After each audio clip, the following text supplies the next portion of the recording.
रिंद कौमी इत्तेहाद जिला मुल्तान का मैं सदर हूँ, खान शहबाज मेरा नाम है।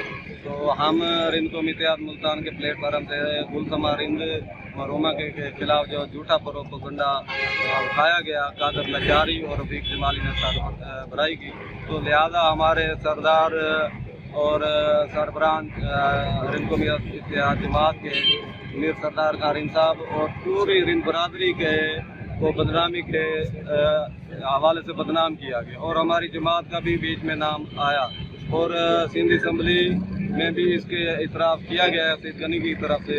और कमर कुचाई के बाद हकीकत सामने आ गई है।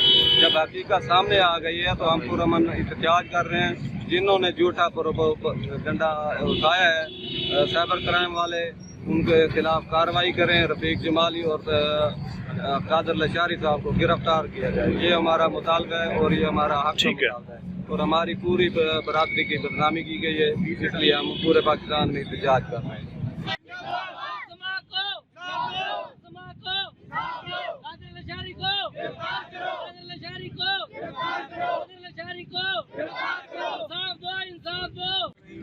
जैसा कि आपको सबको मालूम है, आपके मीडिया की बहुत कॉपरेशन है कि हमारे मीर साहब के साथ, मीर साहब के खिलाफ और सरदार यार मोहम्मद के खिलाफ ये झूठा प्रोपेगेंडा किया गया है।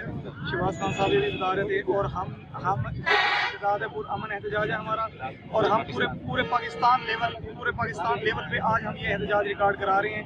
हमें मीडिया से और पाकिस्तान की ब्यूरोक्रेसी से और वज़ीर आज़म पाकिस्तान इमरान खान साहब से और वज़ीर आला सिंध मुराद अली साहब से हम इंशाल्लाह पूरी उम्मीद करते हैं कि हमें इंसाफ दिया जाएगा और हमारे खिलाफ भी, हमारे जो कौमी प्लेटफार्म के खिलाफ जो प्रोपेगेंडा इस्तेमाल किया जा रहा है, ये जल्द से जल्द इंतखाब किया जाए। आप लोगों की बहुत बहुत मेहरबानी, मीडिया की तमाम दोस्तों की बहुत बहुत मेहरबानी, आप सब